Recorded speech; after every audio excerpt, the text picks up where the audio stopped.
lack of virtue on the part of the producer that is able to live with the hypocrisy of the product that they're creating, to give this perception that it's better even though they know it's not. And that part of our society is probably one of the basic reasons why it doesn't function very well, because you have people willing to take advantage of other people's ignorance or suffering from their own innate cognitive dissonance to justify their own marketing processes.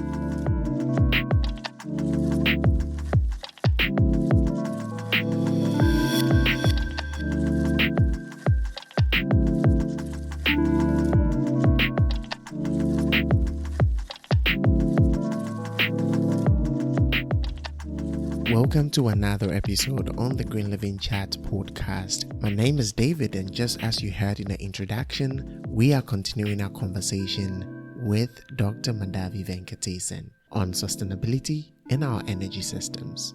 Last week was part one of a two-part series, which we are bringing you the final part this week. And in last week's episode, Dr. Madhavi Venkatesan told us about what sustainability really means. She said that sustainability is...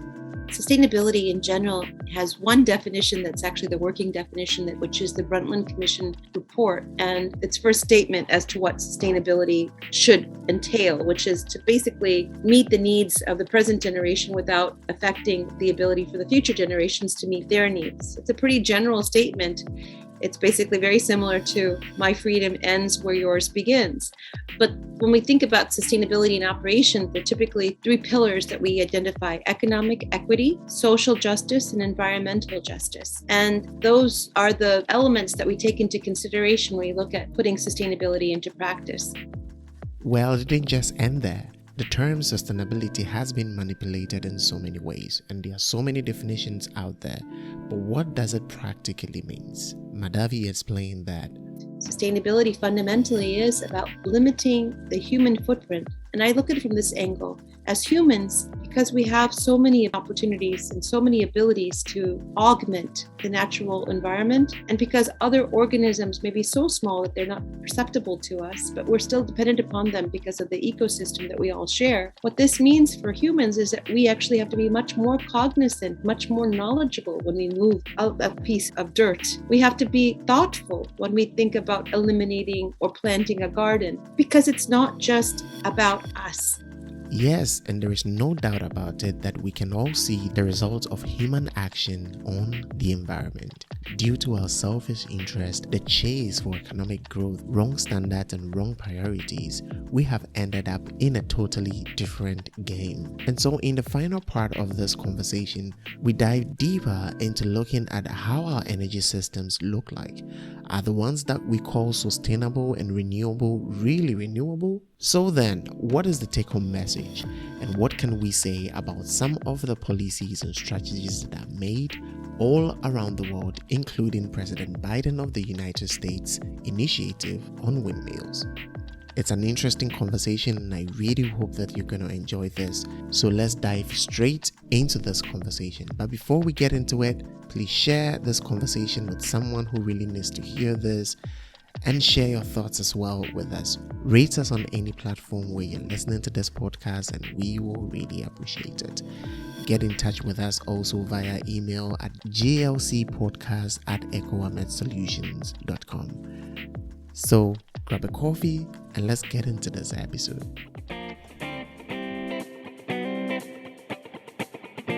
You are listening to the Green Living Chat podcast, a podcast where we discuss emerging environmental issues around the world and to find sustainable solutions. I'm your host, David Ewisi-Mensah. We use this platform to support environmental-related initiatives, researches, and projects. This podcast is brought to you by EcoWamet Solutions in Ghana with a mission to going back to green. So join us on this train with new episodes this and every Sunday. Here we go.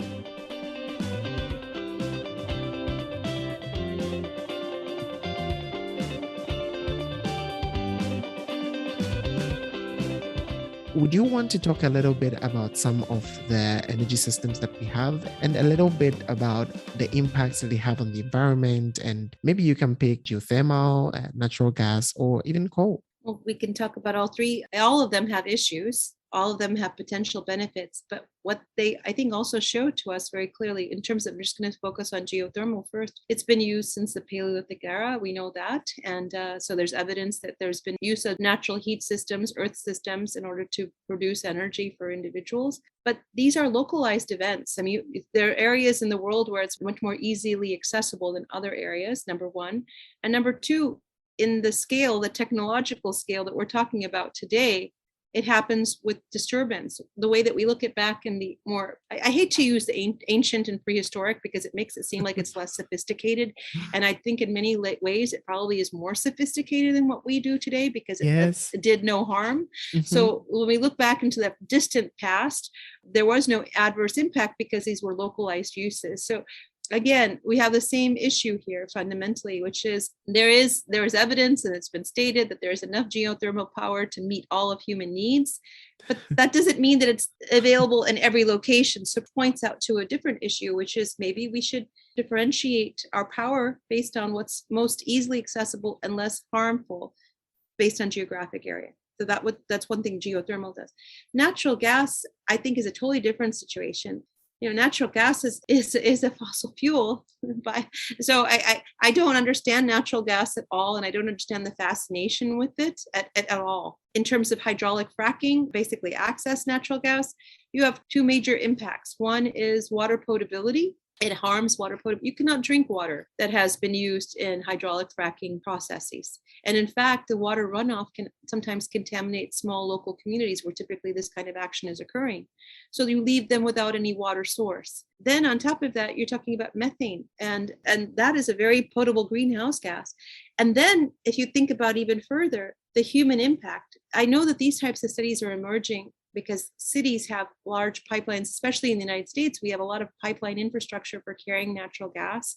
Again, that foundation of that framework then makes and increases the dependency on that product, right? Because you already have the infrastructure developed. So now the cost of continuing to use that product has been diminished just because the infrastructure exists. But there are cleavages in those pipes, and they have been directly tied to adverse health outcomes for people who live in urban environments.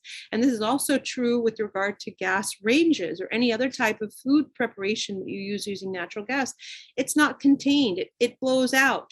So the value of natural gas has been marketed to us in the sense that it's a clean and less impactful fuel source, not connecting it to the fact that it is also a fossil fuel-based source, so it's non-renewable.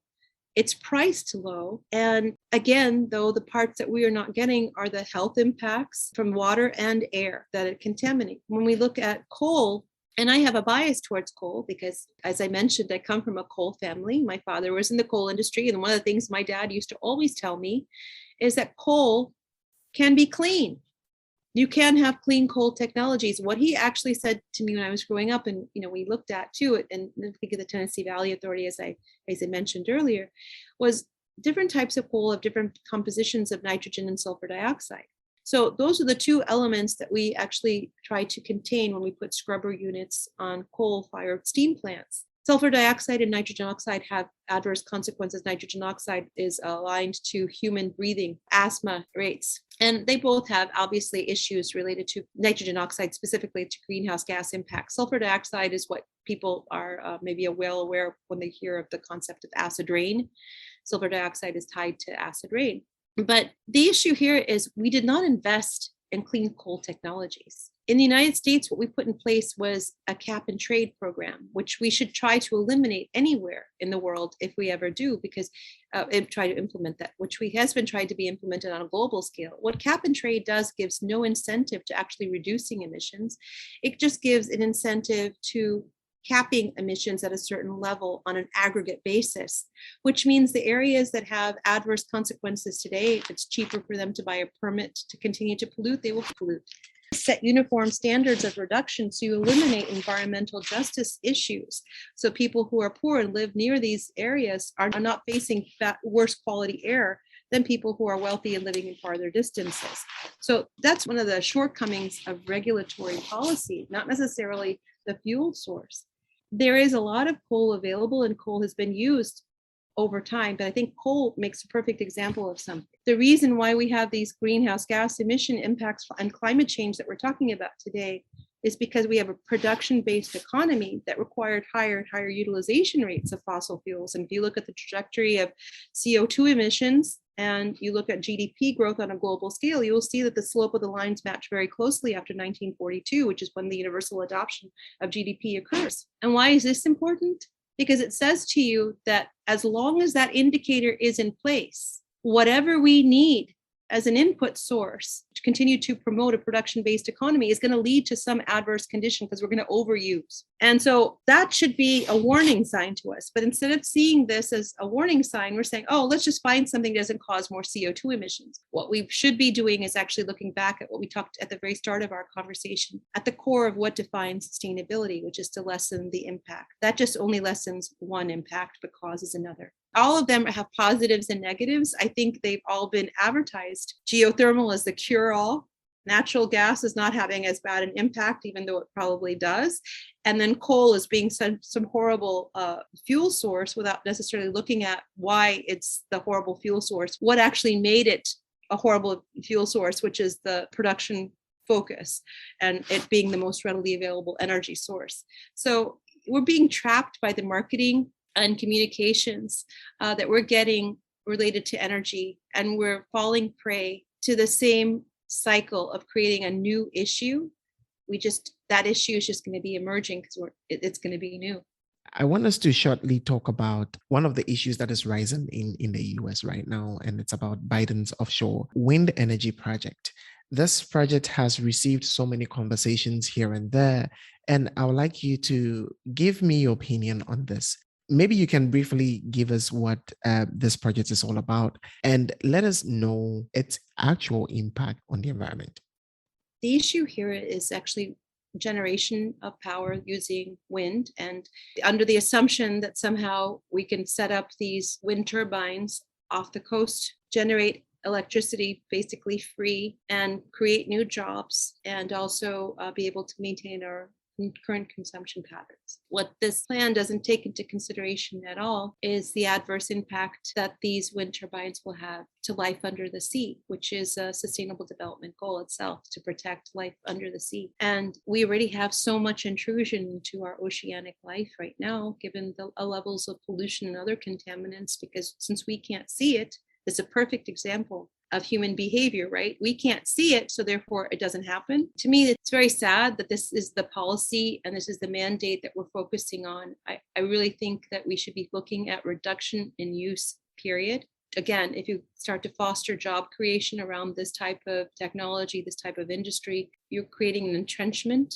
What we really should do, in my opinion, and since you've asked me for my opinion, and I'm not president, nor will I ever be a president because I wasn't a natural born American citizen, I would just say very simply, a prudent leader right now would recognize that certain jobs and certain sectors of jobs are going to have to be eliminated for us to attain sustainability. But at the same time, an understanding that we do not want to create another debacle like we had with the steel industry in the United States, with the elimination of entire sector being offshored to other countries. We need to make sure that our people are employed and have a sense of value for their existence. And that's going to be a little challenging because we've never really valued people beyond their monetary capabilities. Unfortunately, in the United States, that is how we stratify people and give them value as human beings, is how much they make and based on their occupation.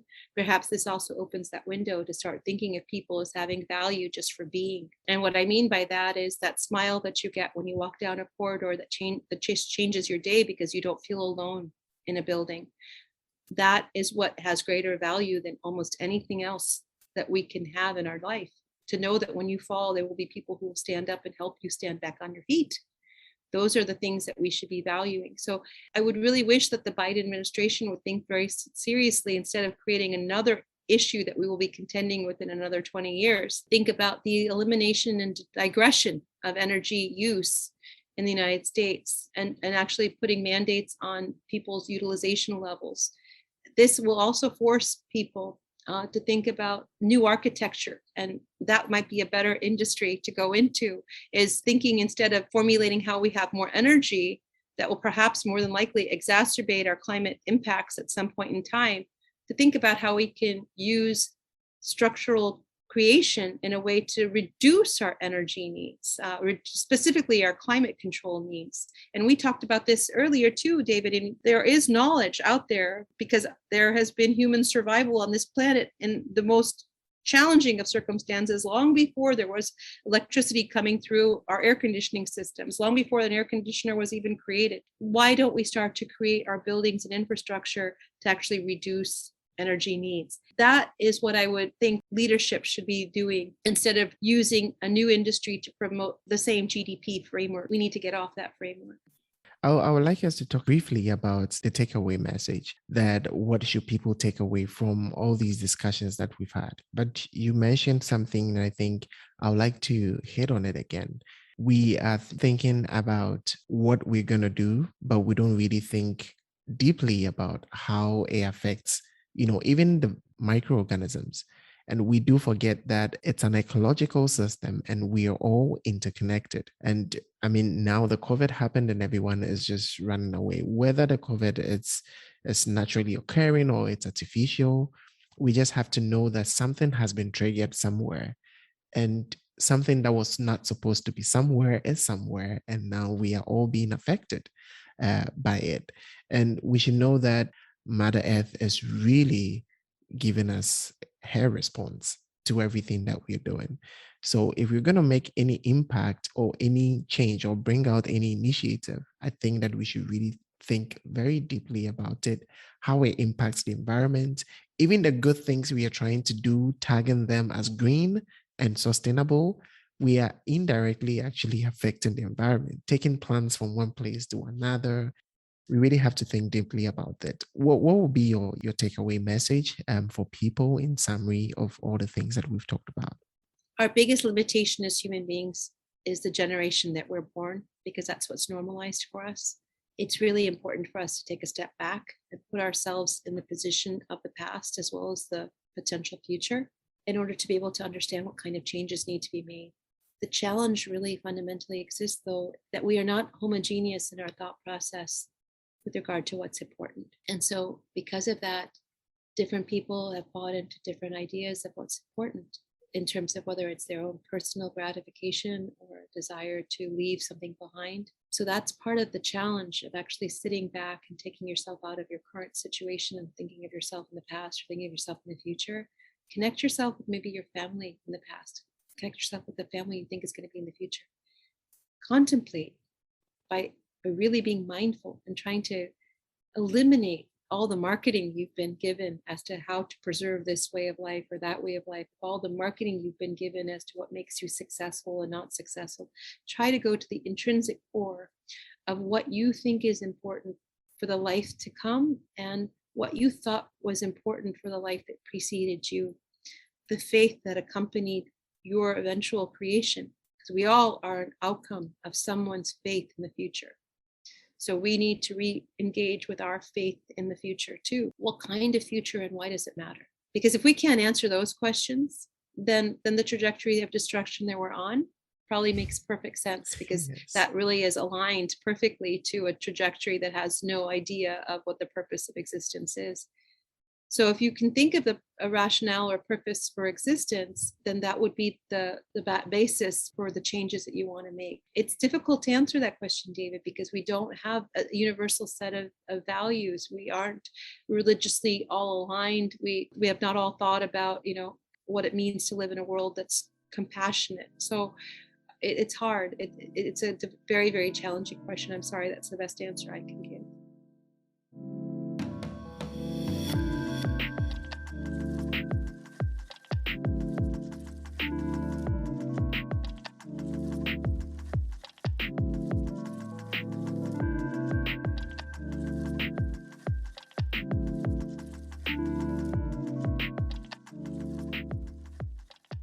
It's true, really. It has been built on sort of individualism. I mean, even in competitions, just one person has to win, but we all have to eat. I always tell my wife that really, if we see someone doing something, I'm like, yes, everyone needs to eat.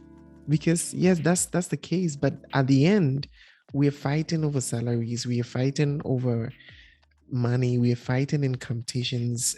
Industries are producing even though when they know that it's not right. And yeah, I don't know if you remember, I spoke to you some time ago about a lady I was talking to, and she was working in a farm where they had to harvest some crops. And the owner sprays some chemicals on the fruits that they have to be away from the fruits a couple of hours before they can harvest them. Why? Because it's not good for human health. So if it's not good for human health, why do you spray it on the fruits which will be eaten by humans? Right? It's just unbelievable. And I think this is just one of the few stories that we've heard.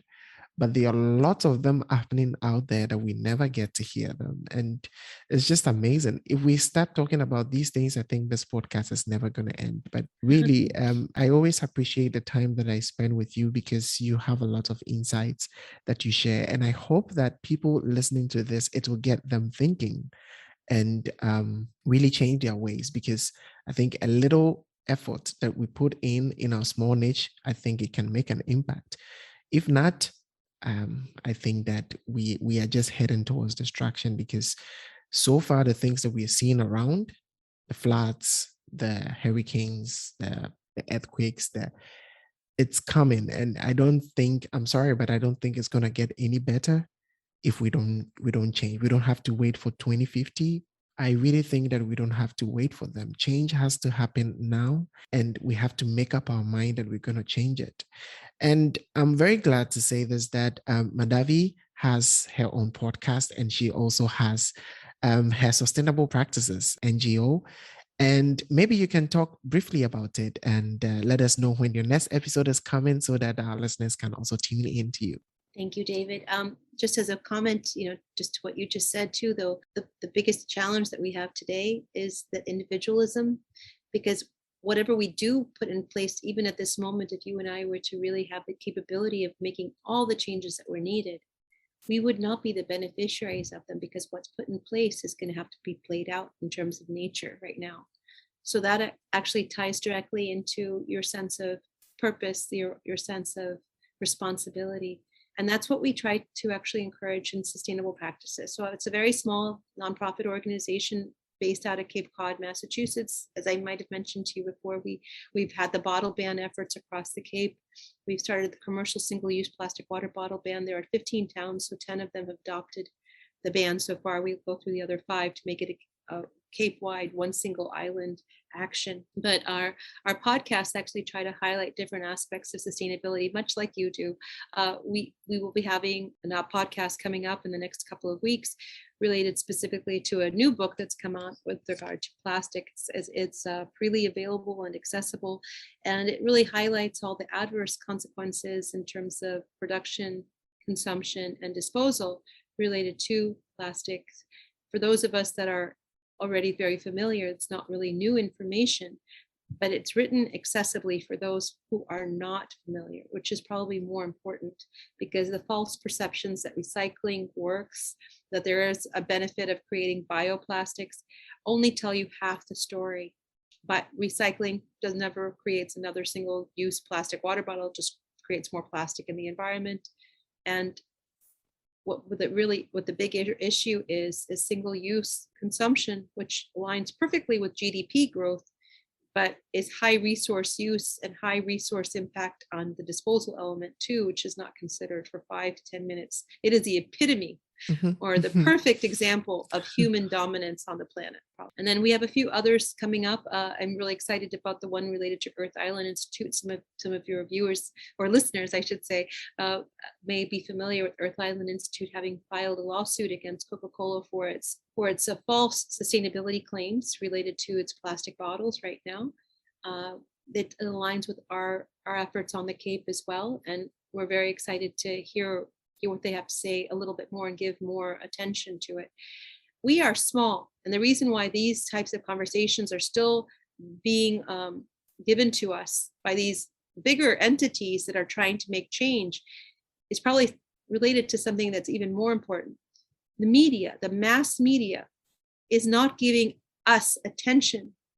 if it gave attention to those people who are advocating for environmental sensitivity and change, there probably be stronger numbers of people going out and promoting this change.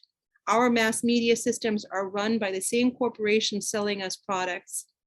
And for this reason, we have to fight really hard, and we have to try very hard to find as many different venues and opportunities to speak the truth as we can. So thank you for doing this, David. Thank you so much. Thank you too so much for your inspirations. Really, you really keep me going ever since I started talking to you, and you've really changed my mindset a lot to how I look at a lot of things. And I must say thank you, really. And I really hope that our conversations will keep going, whether on the podcast or even sometimes we can just have a chat just to exchange ideas on what's next we should do. So the links to Madhavi's Institute NGO and podcast will be in the show notes, as well as links to her journal if you want to submit any papers. She's willing to, help you out to get your research out there. This podcast episode really was made not to just get numbers. Really, we have passed the level of getting numbers. What we want is to educate people. So please share this podcast with someone who really needs to hear this, because we want to make an impact. Thank you, Madhavi, for coming on the podcast, and I really appreciate the time that I had with you. You've already defined sustainability to us, but personally, I want to ask you that what does sustainability mean to you, and what are your contributions to it? My contributions to it hopefully will increase with the people that I influence. Given our economic structure, I unfortunately don't have the ability to change production. But to sustainability, what it means to me, because it has those three pillars associated with it, is for me to, within the boundaries that I have, to promote both understanding, knowledge, compassion, interest, and human connection to foster collective thought, collective action. So we have two options in our economic systems. One is collectivism, in my opinion, and the other one is competition. And any of you who have taken economics, you know what an oligopoly is. An oligopoly is a system where people have an option to work together, and that means they collude. And then you can have one situation where just one person in that group decides to break free and go on their own and be competitive so that they can get more for themselves.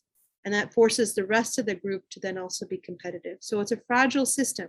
But in many ways, it's a very simple example of what our human systems are like. We can either collude and create benefits for all, or we can compete and have benefits for some at the expense of all. It is a question related to who you want to be, right? And for those people who are at the top, who are born with the perspective of only looking down and having the ability to see the sky with nothing above them, it's very easy to say competition works. It's only if they're mindful enough to put themselves in the situation that had they been born at the bottom, would competition seem as fair. Because it's not that the person on the bottom doesn't have the capacity, it's that they have more hurdles to jump just to attain the next level. And the hurdles that they have to jump were put in place by the people at the top at some point in time. And that lack of understanding, just what you said a moment ago about, how we think about one winner. When we see the Olympic Games, we talk about that one person standing with that gold medal. What we fail to recognize is that one person that's standing there stands on the shoulders of so many that enabled them. They could have had natural talent, but who along the way enabled that natural talent? That's what we should be celebrating alongside. And that is where we continue to promote this idea of competition coming without cooperation, where in fact, every winner had somebody helping them at some point in time. Wow, your perspective is always so amazing. And thank you so much, Dr. Madhavi Venkatesan. Thank you so much, David. And you're too kind to me anyway. Thank you. Thank you so much for coming. I really learned a lot of things. And I hope to have more conversations with you in the future. And so, have a good day. And thank you so much for coming. Thank you, David.